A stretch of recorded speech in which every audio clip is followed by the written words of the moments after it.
Donc, on va lire maintenant la paracha au sens simple. Ok? Je vais vous la lire, notre paracha Vayeshev, au sens on ne peut plus simple. Je vais un petit peu mettre des petits commentaires de Rashi pour qu'on comprenne ce qui se passe. Et puis après, on fera une autre lecture avec le Midrash. Si vous voulez bien, je vais faire très rapidement. Ok?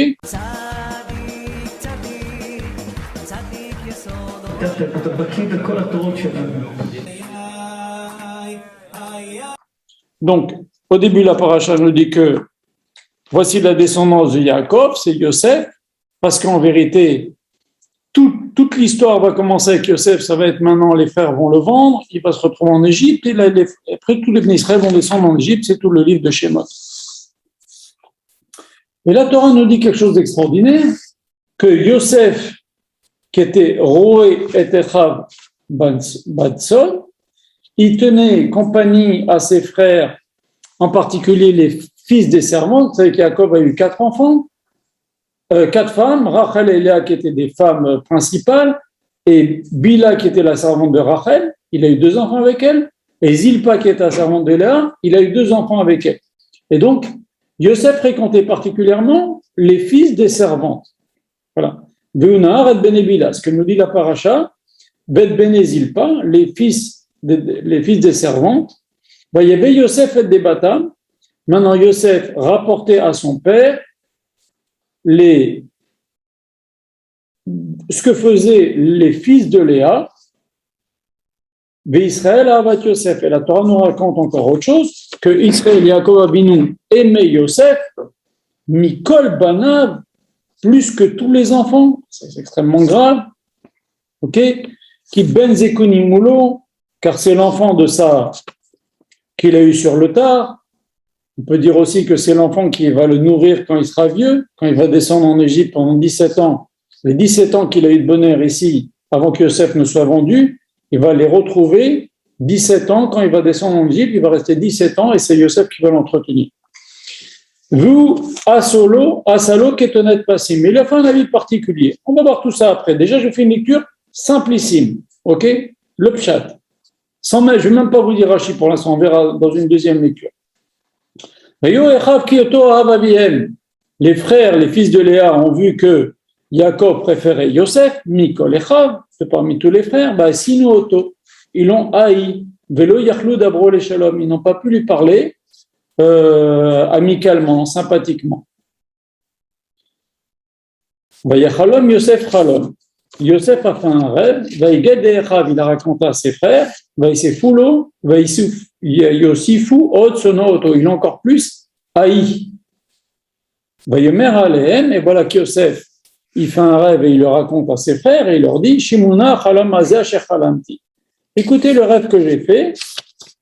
Veni anachnu malumi betor hasadeh veni kamalomati vegam netzeva veni tesubena lamotechem alumotechem batashtarchavena laalumati. Voilà, j'étais dans les champs. Chacun d'entre nous était représenté par une gerbe de blé. Vous êtes tous prosternés devant ma gerbe, et ma gerbe s'est tenue bien droite. Les frères lui ont dit Amalor tim leur banou, Amachol tim shol banou. Est-ce que tu vas régner sur nous? Est-ce que tu vas nous dominer? Il y a une différence entre régner et dominer. Régner, c'est un roi, on l'aime, on le veut comme roi. Et dominer, c'est quelqu'un, il nous tord le bras pour nous dominer. Comme en Chine, par exemple, ou en Corée du Sud. Vous voyez? C'est pas pareil. La reine d'Angleterre, elle tord le bras de personne, et elle est adorée, elle est respectée, elle est adulée. Eh bien, c'est ça la différence. C'est ce que les frères vont dire ici. Et d'ailleurs, ils vont entraîner, puisque vous savez que les frères, les rêves sont entraînés par la parole. Eux-mêmes, ils ont entraîné que Yosef va devenir roi. Et il leur dit, est-ce que tu vas devenir notre roi? Est-ce que tu vas nous dominer? Nous, qui aurait dû être marqué, est-ce que tu vas être Melech Aleinu sur nous? Il est marqué nous. C'est nous qui allons te faire devenir roi. Ah, mais alors, Timlor Banou, est-ce que c'est nous qui allons te faire devenir roi? Eh bien oui, ils vont le vendre, ils vont le faire devenir roi. On continue,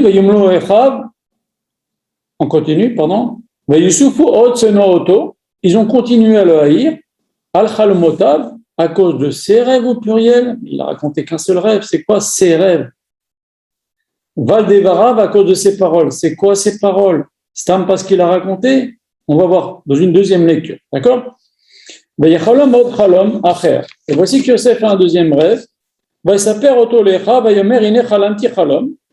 j'ai rêvé.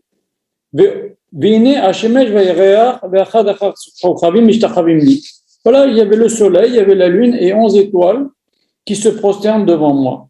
Voilà, sa père, elle a vu. Il a raconté ce rêve à son père et à ses frères. Son père lui a fait de la morale, il lui a dit, mais qu'est-ce que, il a voulu le père calmer la haine des frères, donc il lui a dit, pour qui tu te prends? Calme-toi, ok, tu te prends pour un roi. Yomerlo, il lui a dit, Yaakov, ma chalom hazé, qu'est-ce que c'est ce rêve que tu as rêvé? Asher chalamta, avonavo ani veimecha, est-ce que moi et ta mère, on va se prosterner devant toi? Ta mère, elle est morte depuis longtemps. La mère de Rachel, Immanou, est morte quand Yosef avait 8 ans. Donc maintenant, Yosef a 17 ans. Donc ça fait 11 ans qu'elle est morte. Est-ce que nous, on va se prosterner dans le rêve? Tu as rêvé le soleil et la lune qui vont se prosterner devant toi. Mais en vérité, la lune, c'était pas Rachel, c'était Bila qui l'a éduqué. La servante de sa mère, Bila, a éduqué Yosef comme sa mère adoptive. Avec nous, Boechav, et les frères l'ont jalousé. Vive Shama Atadavar. Et le père a gardé la chose dans sa tête. Il s'est dit, il y a quelque chose dans ses rêves. C'est pas possible. C'est sûr qu'il y a quelque chose de particulier dans ses rêves. Ok? Je continue. Les frères sont partis faire perdre leur troupeau à Shrem. Et Yaakov a dit à Yosef, va voir tes frères. Il va voir les frères. Et Yosef il dit tout de suite, voilà, j'y vais, je t'en prie, tu peux enlever la caméra, s'il te plaît.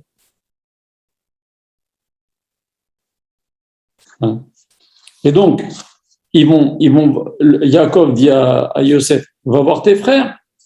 Yosef, il dit, bien sûr, j'y vais. Il y va, et tu me diras comment ils vont. Et voici que Yosef va dans la vallée de Hebron. Alors ça, c'est un gros problème, parce que Hebron, c'est pas une vallée. Hebron, c'est une montagne. On voit dans Parashat dans Shelach Lecha, c'est une montagne, c'est une colline. Or, la Torah nous dit c'est une vallée. Étrange. On va parler de tout ça. Vaimseu Ish. Ils l'ont trouvé, un homme l'ont trouvé. Ah bon? Un homme l'a trouvé. C'est marqué Vaimseu Ish. Un homme l'ont trouvé au pluriel. Très bizarre ce que la Torah nous dit. Veine Toé Basadé. Et voici que Yosef se trompe dans le chemin, dans les champs. Veishaelou, ils lui ont posé la question, un homme lui ont posé la question. La Torah dit des choses étranges. Un homme, on aurait dû lui a posé la question, pas lui ont posé la question. Matebakesh, voilà qu'un homme, il lui demande qui c'est. Rashi nous dit, c'est l'ange Raphaël, l'ange Gabriel, qu'Akadosh il a envoyé pour continuer son projet. Allez, vas-y, va voir tes frères, ils vont s'occuper de toi. Allez. Il dit, je cherche mes frères, Agidani et Fouemorim. Dis-moi où est-ce qu'ils se trouvent. Et je les ai entendus qu'ils vont aller à Dotan. Yosef, il est parti. Et les frères, ils ont vu Yosef arriver de loin, et avant même qu'il s'approche, ils ont fait un plan de le tuer. Et ils se sont dit, voici le maître des rêves, le fameux rêveur. Viens, allez, venons, tuons-le et jetons-le dans un des trous. Il y avait des trous dans les champs, et au fond des trous, vous allez voir qu'il y a des serpents et des scorpions, etc. Et on dira à notre père qu'une bête sauvage l'a mangé. Très bien. Reuven entend ça, il dit, ne faites pas ça, il a voulu le sauver, il dit, ne le tuons pas, mettons-le dans un puits, et puis il voulait en vérité, la Torah nous dit, c'est étrange, c'est la Torah qui parle, ça veut dire, Reuven dit, ne le tuons pas, et Hachem nous dit, parce que Reuven voulait le sauver.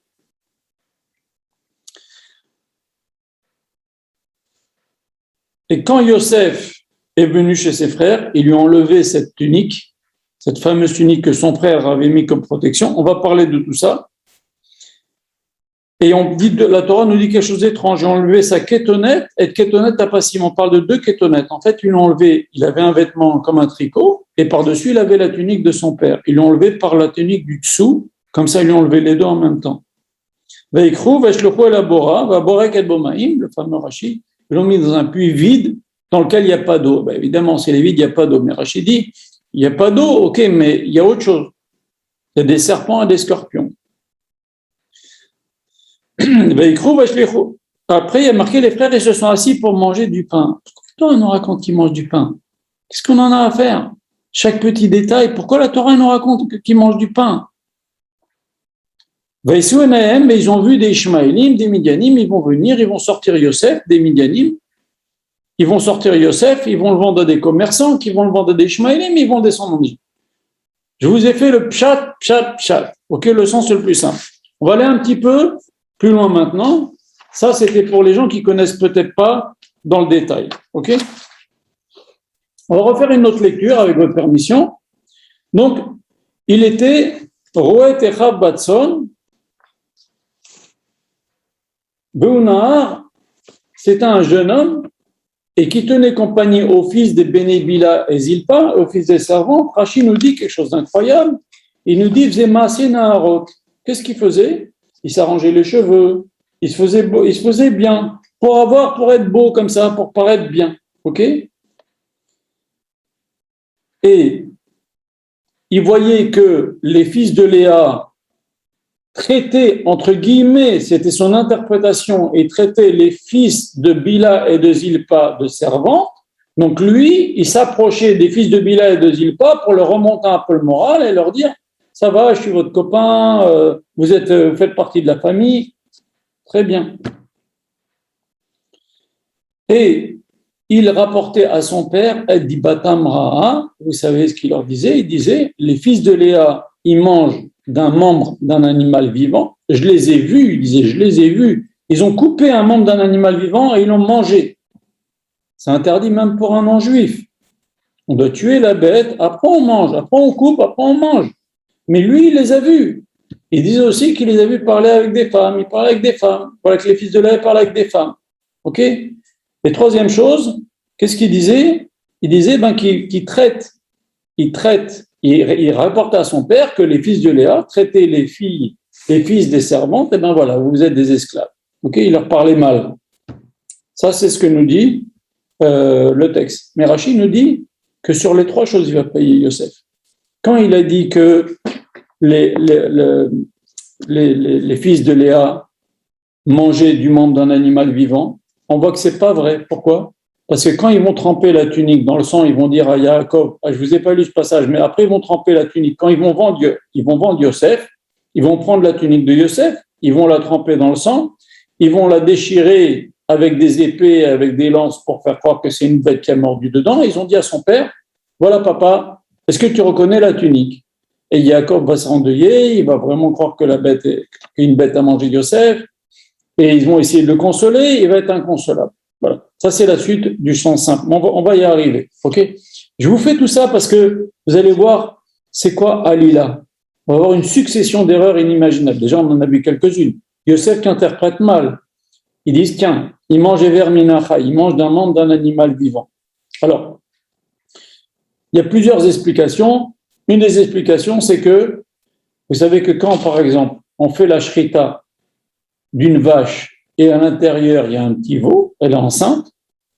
Si on fait la shrita de la vache, eh ben, le veau, on peut le manger sans lui faire la shrita. Et donc, Yosef, il a vu les frères manger d'un animal sans lui faire la shrita. Ils ont dit, il a donc tout de suite rapporté à son père, il mange d'un animal vivant, il mange d'un animal sans lui faire la shrita. Eh ben, boum. Qu'est-ce qui s'est passé? Il a payé Yosef. Quand ils ont pris la tunique, ils ont fait la shrita, la Torah nous raconte, ils ont fait la shrita d'un petit agneau, et ils ont trompé le sang dans le sang d'un agneau pour faire croire que c'était le sang de Yosef, parce que le sang de l'agneau, il ressemble beaucoup, ou le sang de la chèvre ressemble beaucoup au sang d'un être humain. Et donc nos chachamim nous disent, si déjà, alors que c'était même pas pour manger, c'était juste pour prendre la couleur du sang, pour le mettre sur la tunique, ils ont fait la shrita, a fortiori que quand ils mangeaient, ils faisaient la shrita. Ok. Après, il a dit que les frères, ils parlent avec des femmes, papa, ils se conduisent pas bien, etc. Et bien lui, l'histoire avec Zélika, la femme de Potiphar, à cause d'elle, il s'est passé 10 ans en prison, 12 ans même, finalement.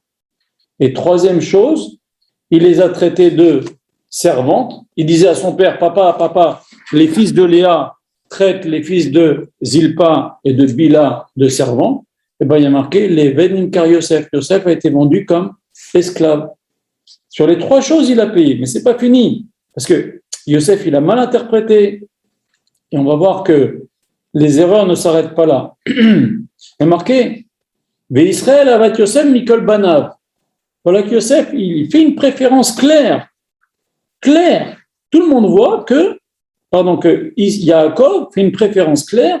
Il aime Yosef plus que tout le monde. Ça, excusez-moi, mais c'est bien connu que quand on a des enfants, on a plusieurs enfants, il ne faut pas, à celui-là tu offres une glace et celui-là tu ne lui offres pas une glace. À celui-là tu fais une belle bar mitzvah et celui-là tu fais une petite bar mitzvah. Tu dois faire pareil. Alors vous allez dire qu'on l'apprend de cette paracha. Ok, mais c'est vrai, nos Chachamim nous disent, on apprend que du fait que Yaakov va donner une petite tunique, il y en a qui disent en laine, il y en a qui disent en lin, elle était très légère, de 2 sélaïm, le poids, la Gemara dit de 2 sélaïm, c'est rien, c'est 90 grammes, une petite tunique très légère en lin, très fin. Eh bien, à cause de cette petite tunique-là, on est descendu en Égypte, puisque à cause de cette tunique, les frères ils l'ont haï, ils l'ont vendue, et finalement, il y a eu la famine, et ils sont descendus, et Yaakov et tous les frères, et toute la famille est descendue en Égypte. À cause de cette petite préférence. Voilà encore une erreur. Et donc, Yaakov Avinu, qui est un chacham, il le savait qu'il ne faut pas faire de préférence entre les enfants. Pourquoi il a fait ça? Et c'était clair, Mikol, la Torah nous le dit, Mikol Banav. Alors pourquoi Ki ben Zekonimulo? Il y a différentes explications. Ben Yunkim, il lui ressemblait, ou il ressemblait à sa mère Rachel, alors il aimait bien sa mère, ou il lui ressemblait, ou bien le Targum dit Ben Hakim, c'est-à-dire c'était l'enfant à qui il a transmis toute sa sagesse. Et Rachid dit aussi qu'il lui a transmis tout ce qu'il a appris à l'Eshiva de Ever. Vous savez que Yaakov, quand il s'est sauvé de la menace, après avoir pris les brachot, et avant d'affronter Lavan, il a dit, je vais passer 14 ans à l'Eshiva de Ever. Et pourquoi l'Eshiva de Ever? Voilà que toute son enfance est marquée. Il était l'Eshiva Ish, Tam, Yoshev, Alim, il était à l'Eshiva, il étudiait tout le temps dans les temples de Shem. La Torah de Shem et la Torah de Ever, c'est pas pareil. La Torah de Ever, c'était comment affronter un entourage hostile. Et donc, il a dit, je vais à l'Eshiva de Ever pour affronter l'entourage hostile avant d'aller chez Lavan. Et maintenant, voici que Yaakov, on dirait qu'il a une inspiration. Il a senti que son enfant Yosef allait être lui aussi dans un entourage très hostile. Il va descendre en Égypte. Il va tracer la voie pour les Bnei Israël. Vous savez que si Yosef n'était pas descendu en Égypte en premier, qu'on va voir maintenant, dans des circonstances dramatiques, dans des circonstances que l'on paye de génération à des générations, eh ben, il a tracé la voie au fait que les Bnei Israël ont... excusez-moi, je vous enlève la caméra. Voilà. Il a tracé la voie au fait que les Bnei Israël n'ont pas transgressé, n'ont pas fait de débauche. Les hommes n'ont pas fait de débauche en Égypte. Et qui a tracé la voie pour les femmes? C'est Sarah. Sarah